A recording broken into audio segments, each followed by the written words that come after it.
Today on Aging Untold, the knee bone's connected to the leg bone. It's not just a song, as some doctors push for a whole body health regimen.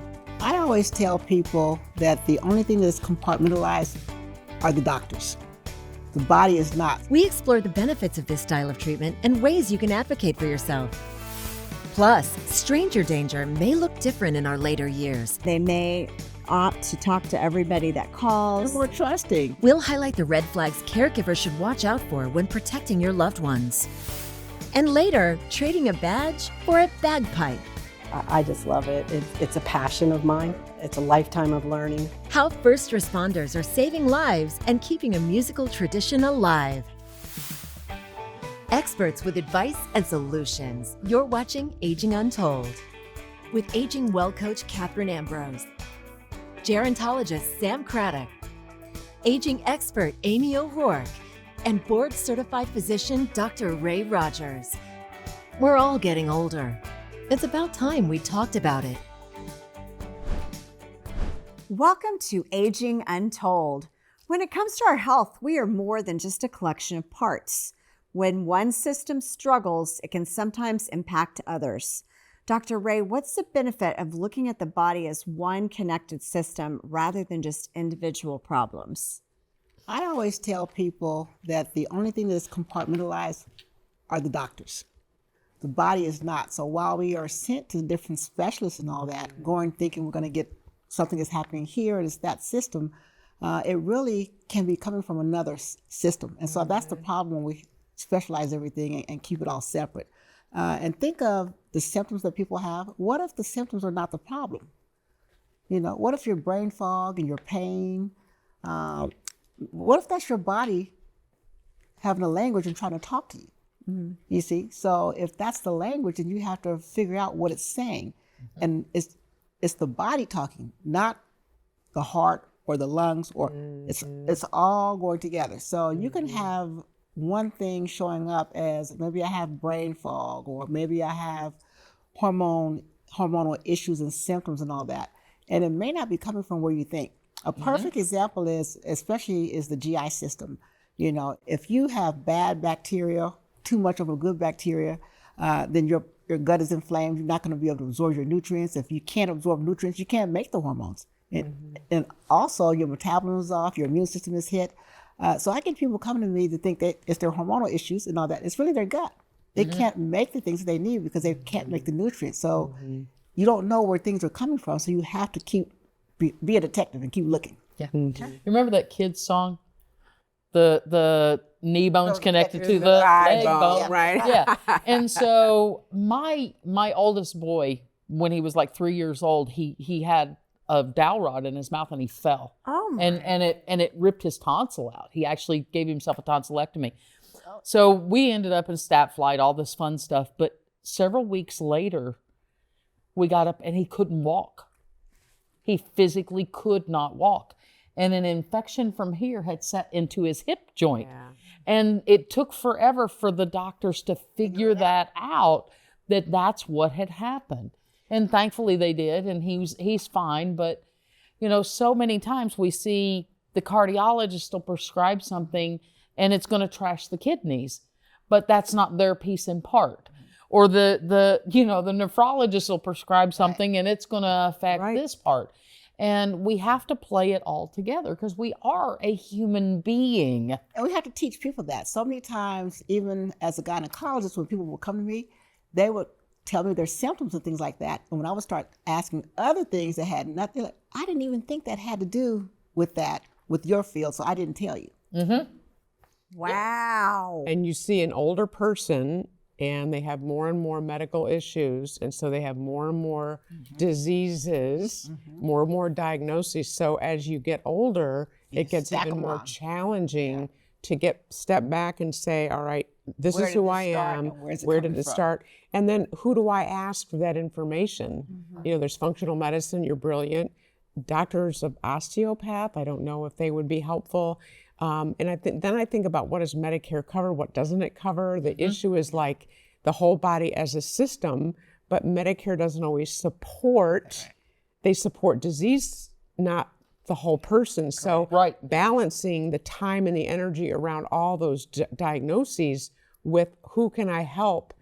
Hey, look at me, from top to bottom. I would say the body tells a story. So sometimes when people are talking to you, you have to kind of figure out what's being said. Or what language they're speaking. Exactly. Yeah. Yeah. Exactly. Yeah. Wow. So, I mean, if you listen, a lot of times people will tell you, they'll make their diagnosis themselves if you listen. Yeah. I had a lady one time who was having chronic headaches, just horrible headaches, and they were trying, and the doctors were treating, and the MRIs were done, and everything. It ended up, it was a tooth Toothache. issue. Yeah. Yeah, it was a No. tooth thing Yeah. that was causing these horrid headaches. But she wasn't seeing the dentist, she was seeing everybody else. So recognizing that all of this ties together. Right. And pain radiates. Pain has a way of traveling down nerve pathways and radiating on And we us. kind of get suckered in because if you go to see, you have knee pain, you go to the orthopedics, he's looking at your knee. I mean, Right. he's not looking at your gut. Right. Or do you have an autoimmune disorder? Right. Yeah. So we kind of get suckered into it because we've bought into the fact of, let me go to the specialist that matches the part of my body. Okay, Right. so what do we do? What do we do? How do we fix this compartmentalization? Ooh, that's going to be a tough one. Well, okay. gonna be a Here Being comes the aware. Here comes the coach. I'm going to say you have to be your own There you best go. health coach, your own best advocate. You've got to put energy into it. You've got to put thought into it. So we're speaking to the choir here because you're watching Aging Untold.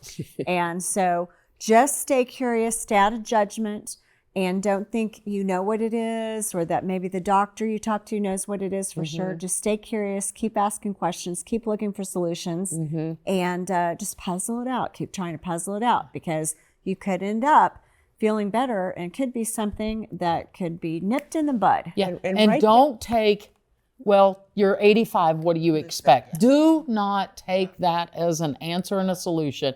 It's that old story of the guy went in with his right knee hurting and the doctor said, well, you're 85, what do you expect? Well, my left knee's 85 and it doesn't hurt. Right. So it's not normal to live in pain. It's not normal to live unhealthy. So if you have an issue, don't take that it's just I because you're always aged. say, if you weren't born with it, find your why. Yeah. Right. And write things down that you think you might forget to Oh, yeah. tell the doctor. Yeah. Even the little things like Really I'm good waking point. up in the middle of the night or my right toe's swollen or just every little thing, keep track. And then when you go into the doctor, have them look at it because that might help them forensically get to what's going on with Because a lot you. of times, if you look at the time frame when things started, you start asking them questions, they start, well, when did that happen? They start putting things together. They go, oh, Yeah, right. they figured it out themselves. Yeah. Yeah. And that's if you get enough time talking to them. So you may have to have an additional doctor, get second opinions, and find doctors that are really going to spend extra time. And it might not all be covered by insurance, but it's worth it if you can feel better. Coming up, some say it's a lost art form, but others say it's a critical life skill. As we think of them getting older, things that they're going to need cursive for, their signature, writing a check, signing important documents. We're diving into the debate over keeping cursive in the classroom and the surprising brain benefits at stake. But first, no matter the age, when making new relationships, it's important to be on guard. But there's always got to be the skepticism. We're uncovering the red flags of stranger danger in the fragile years and how to better protect your loved ones. Find more Aging Untold content on your favorite social platform. You can follow Aging Untold on Facebook, Instagram, and TikTok now.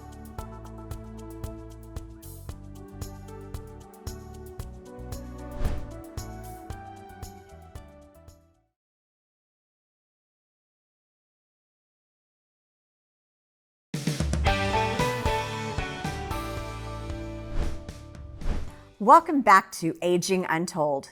We teach kids stranger danger, and that same warning matters as we age because scams and exploitation often start the same way: a friendly face, an offer to help. Amy, what should older adults and caregivers watch for? So the friendly offer to help. I got hired, and this handyman was coming to this guy's house. He had a memory impairment, and he was paying him every single day for the job he did 2 weeks ago. Right. Lock away your passwords, have a safe in the home, do some really concrete things to protect. And the other thing is, I say to caregivers, you want to avoid you getting accused of doing something. I'd have to fire you. Like Right. we can't have that. Right. And that's a tough one because we are sending our caregivers oftentimes into homes with people with memory impairments. Yep. And so it can go both ways. They can get accused, and family members get accused all the time of stealing stuff from their loved one with dementia. So caregivers do as well. So there has to be that trust you have with the caregiver, but there's always got to be the skepticism. You do have to treat people like they will. And, you know, it comes down to personal integrity of whether or not you're going to. You have to remember that the brain, as we get older, the brain gets more trusting. Oh, sure it does. So unfortunately, older people are much more vulnerable to scams and that. So it's really sad. You know, so why do they have to have the Department of Aging and they're really zeroing in on these elderly people getting taken advantage of? But people are cons out here. They really are. And it's even people from outside the country that are calling our seniors. So people of all ages can get scammed. But the deal is with seniors is that they're lonely. They may opt to talk to everybody that calls. They're more trusting. If you're friendly to them and you're going to help them, they feel helpful. They're like, oh. I would also say if you're in the home and your parent has a caregiver and you hear a conversation that's just a little too personal, stop it, set a clear boundary, because that's the beginning. Right. Yeah. They're getting a little too A familiar. little too familiar. Still ahead, keeping in tune with this band is far from easy. We can't carry the music. Everything's got to be in your head. So I have like 100 tunes in my head. How playing an Irish instrument became a timeless tradition among first responders. But first, some say cursive is more than a writing skill. These benefits of handwriting, it's such a natural way to engage yourself in what you are learning. After the break, we'll look into the push to keep cursive in the classrooms and the brain boost kids could be missing.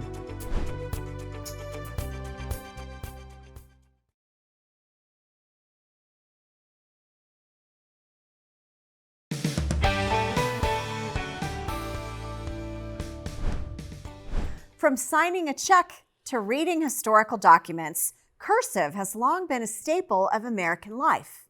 But as keyboards replace pens, a new debate is igniting in our schools.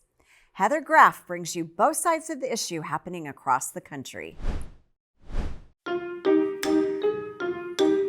All the way to the top line, yep.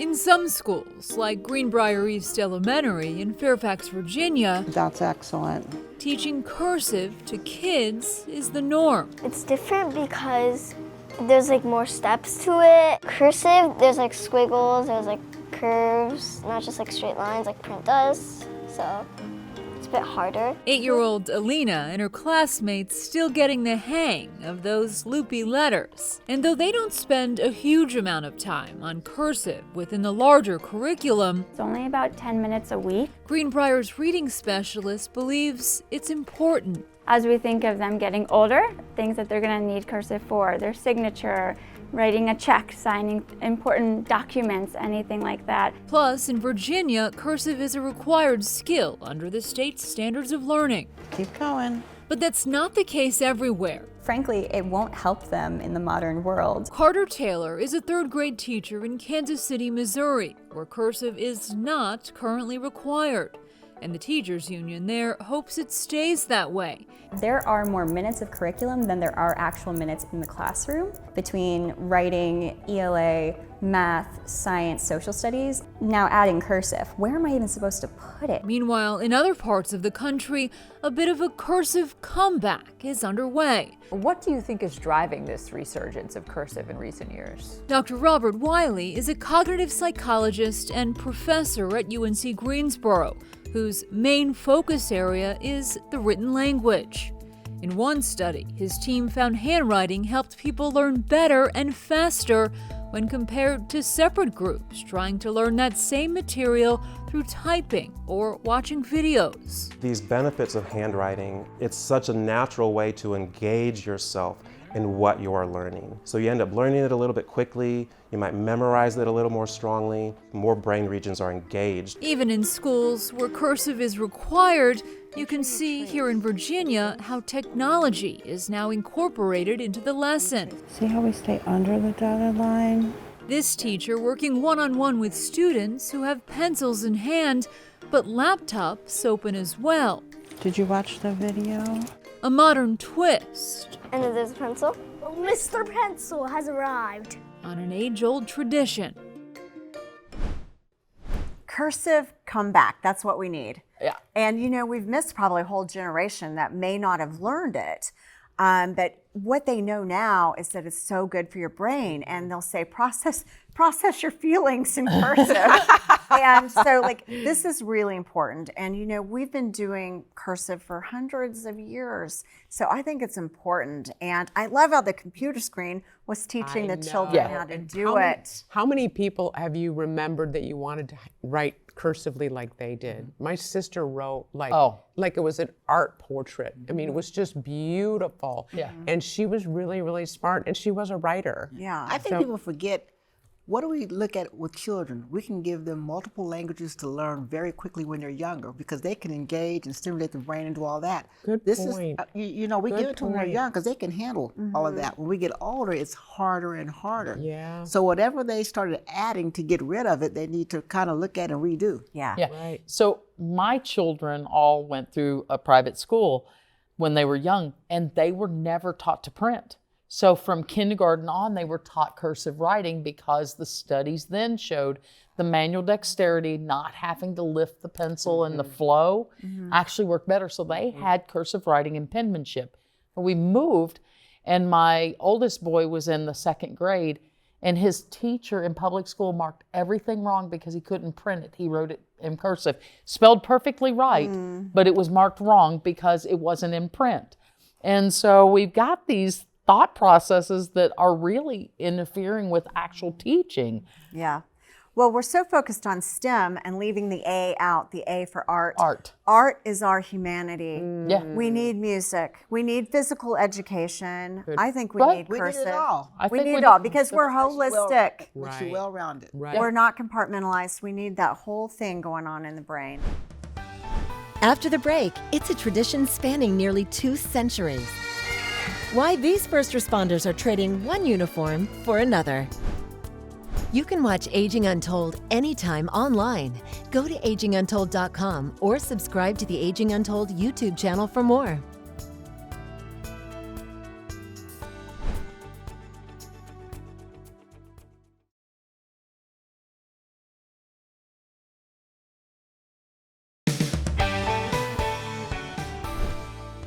If you've experienced any first responder funeral or parade, you've probably heard the somber bagpipes. It's a tradition that spans more than 170 years, beginning when most police and firefighters in New York City were Irish and Scottish. Today, first responders of all backgrounds make up bands across the country. Lauren Korn introduces us to a band bringing the tradition to South Carolina. Irish center, by the center. Hurry, quick, march.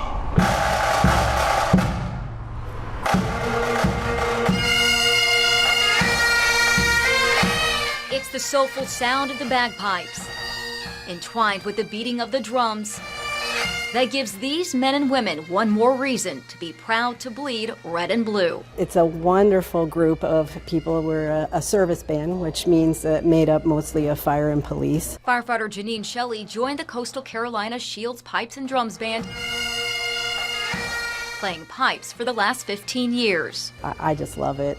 It's a passion of mine. It's a lifetime of learning. They say there's only 9 notes to it, but there's a million embellishments that go with it. So the minute you slack off, you kind of fall backwards. So you got to keep practicing and to make it work for sure. Just ask Officer Danny Sullivan, the support services trainer for Myrtle Beach Police. I've been with the band since 2015. I'm proud to say I'm their first student, so they got me from student to streets. And now I am a pipe corporal for the band. The band not only keeps their instruments in tune, but also their steps. Ready at a moment's notice to honor the fallen and their families, or perform at parades, celebrations, and graduations. A tradition that retired Yonkers police officer Bob Brown brought to Myrtle Beach. It's become such a tradition with the police department. thought it'd be something nice to bring down here. Brown is the pipe major, decked out in the 4 stripes that shows he's the one in charge of picking the music. The Shields Pipes and Drums Band is nothing new, rather steeped in first responder history, including the kilt they wear, an ancient Brody hunting tartan. Been going on since over 200 years and big presence up, especially since I know from New York. They say that the pipes came over with immigrants when they came to New York City from Ireland and Scotland. It was big in the fire and police service because those are the jobs that most of those people held at that time. Besides providing music, the service band also raises money for charities. And, fundraisers, toy drives, things like that. And say they're always looking for their next member. We'll teach people. We have, a couple of the old guys can't march anymore. They do the teaching. You enjoy music, you enjoy the brotherhood, come out, join the band. It's just a good organization and it's a good way to give back to your community. What a legacy they're creating and the friendships, and it's so meaningful to families that are recognized, and even just like St. Patrick's Day parties and things, it just makes it so great. So keeping that tradition going, very cool. I have found myself, my maiden name's O'Connor, so I thought, I wonder if we had police and firefighters in the background. I don't know, probably we did. Well, my last name is Roger. No. Well, now everyone knows our last names. Well, we're all getting older, so we might as well talk about it. Until next time on Aging Untold. On the next Aging Untold, the pressures of aging aren't always physical, they're mental too. Let some things go. We'll explain why life can feel heavier with age and how to ease the load.